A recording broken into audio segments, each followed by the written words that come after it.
Hello everyone, स्वागत आहे तुमच्या मराठी रेसिपी चॅनलवर। आज आपण बनवणार आहे हळदीचं लोणचं। हळद आपल्या आरोग्यासाठी आणि किती फायदेशीर आहे हे तर आपल्याला सगळ्यांनाच माहिती आहे। आज आपण अगदी सोप्या पद्धतीने वर्षभर टिकणारे आणि तोंडाला चव आणणारं हळदीचं लोणचं कसं बनवायचं ते पाहणार आहे। त्यासाठी मी छान अशी ओली हळद घेतलेली आहे। त्याचे टरफलवर पूर्ण अशी त्याच्यावरची साल काढून घेतली। आता आपण ते थोडे बारीक करूया, कापून घेऊया। तुम्ही लागलं तर एका याचे दोन पण करू शकता। मी असे छान असे छोटे बारीक करून घेत आहे।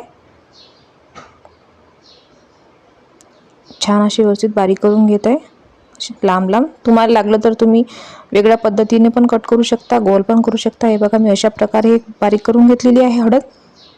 आणि त्याच्यामध्ये थोडं 4-5 अशा हिरव्या मिरची टाकलेल्या आहेत। त्या पण अशा लांब लांब मी छान स्वच्छ धुवून चिरून घेतलेले आहे। आपण कढई ठेवलेली आहे। कढईमध्ये थोडासा मसाला त्याचा भाजून घेऊया।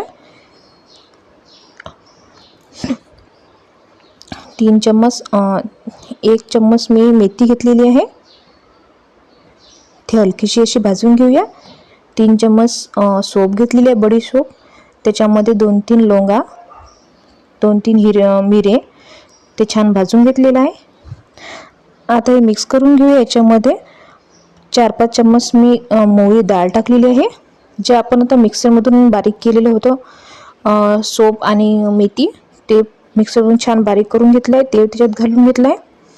चवीनुसार मीठ, थोडंसं चवीनुसार मीठ घालत आहे।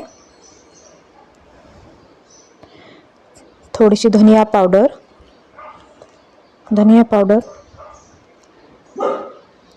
लाल मिर्च पावडर घालत आहे 1 चम्मच,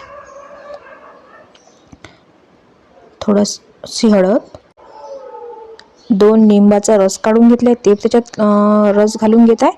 ते सर्व व्यवस्थित मिक्स करून घेऊया। तेल मी गरम करायला ठेवलेलं आहे। थोडंसं तेल गरम करून ते थोडंसं थंड करून मी त्याच्यामध्ये ते घालणार आहे। हे बघा, अशा पद्धतीने सर्व हे मिक्स करून घेतलेलं आहे। थोडंसं हिंग टाकून घेत आहे, हिंगाने छान असा वास येते। आता आपण त्याच्यामध्ये थोडं तेल घालूया। हे बघा, तेल घालून पूर्ण व्यवस्थित मिक्स करून घेत आहे। पूर्ण मिक्स करत आहे। तुम्हाला पाहिजे तसं तुम्ही तेल घालू शकता। गरम करून तेल थोडं ते थंड होऊ द्यायचं, नंतर त्याच्यामध्ये तुम्हाला पाहिजे तसं तेल घालायचं। अशा प्रकारे आपलं हे हळदीचं आणि लाल हिरव्या मिरचीचं लोणचं तयार झालेलं आहे। बघू शकतात किती झटपट आणि आरोग्यासाठी पण चांगलं।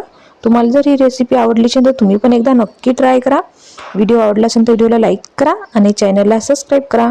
असंच आपण भेटूया एखाद्या नवीन रेसिपी सोबत।